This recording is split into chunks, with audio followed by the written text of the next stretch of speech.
what's up, guys? It's Tyler Tax Guy for your weekly tax question roundup. Let's go. First question from 247_drippy says, if you're leaving the country anyways, why just not pay? Does the IRS try to extradite renouncers that just leave without paying? Okay, so we're talking about renouncing your citizenship to the United States if you make enough money to avoid paying taxes. Now, if you make more than $2 million or your net worth is more than $2 million, you're gonna pay an exit tax, and they are going to make sure that you have to be fully filed and fully paid up on all your taxes.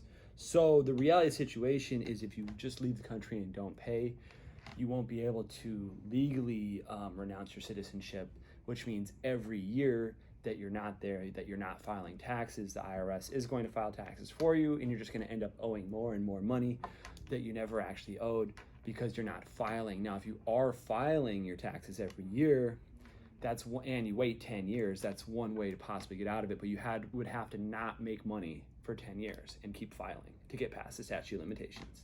2 says, can I take a loan out on my crypto as to offset my taxes? Okay, so I think the question is slightly misworded.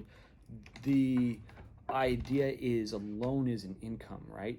So if you do not want to recognize gain on your crypto, but you want to take a loan out on that crypto, you can use it as collateral, and then what you can do is take the money out on that loan, spend it on whatever you want.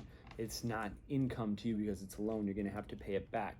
Now, I'm just warning people to be careful if you ever take out a loan that's collateralized with your securities or your crypto, because if you can't pay it back, then the brokerage wins and they end up with your account. All right, number 3, completely lawless asks, would you want to be the Bachelor? I think this season would be hilarious because you're taking nothing like the boring generic personalities they have on. Well, I'm flattered, thank you. I know somebody from The Bachelor. Yeah, I agree with the personality thing, that's true. I don't know if I'd get along with anybody on The Bachelor because they're all boring, but maybe I'll do Love Island. All right, so Cball20046 says, 1 minute, you're my daddy. Well, that's okay. I'll be everybody's daddy for 1 minute, but that's it, not 1 second longer. Okay, so next question. What if you start accumulating assets in an offshore trust for a few years before renouncing your U.S. citizenship but have under $2 million in direct assets? So as I said before, it's the $2 million in assets that sets you apart as a qualified, renounced citizenship status. So as long as you're not qualified, that means you have less than $2 million in assets, which as long as that trust is not in your name and you don't have control over it, that's fine, and you have under $2 million in assets, then you're not qualified, you're not subject to the exit tax. Remember, it doesn't matter whether you're subject to the exit tax or not, you're still gonna have to pay the renunciation penalty, which is about $2,500.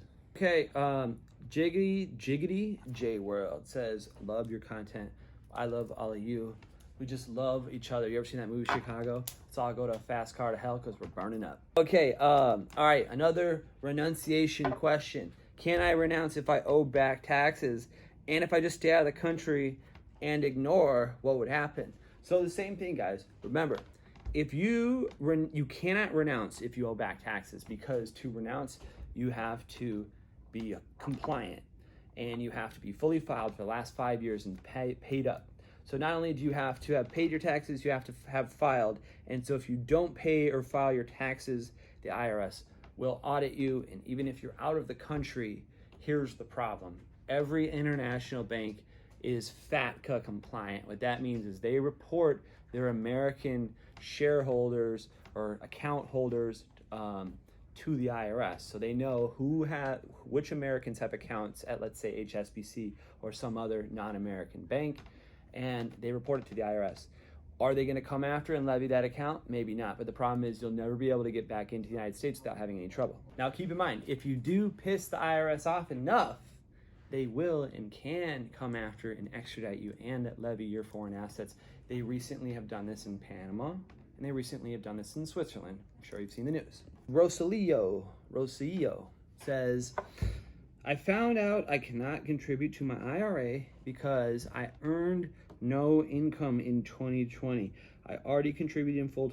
Is there any way around this? Okay, so I imagine a lot of people probably have this issue in 2020, which is you didn't make too much money, so you don't have anything technically that you think you can add to your IRA because you have to fund your IRA with earned income.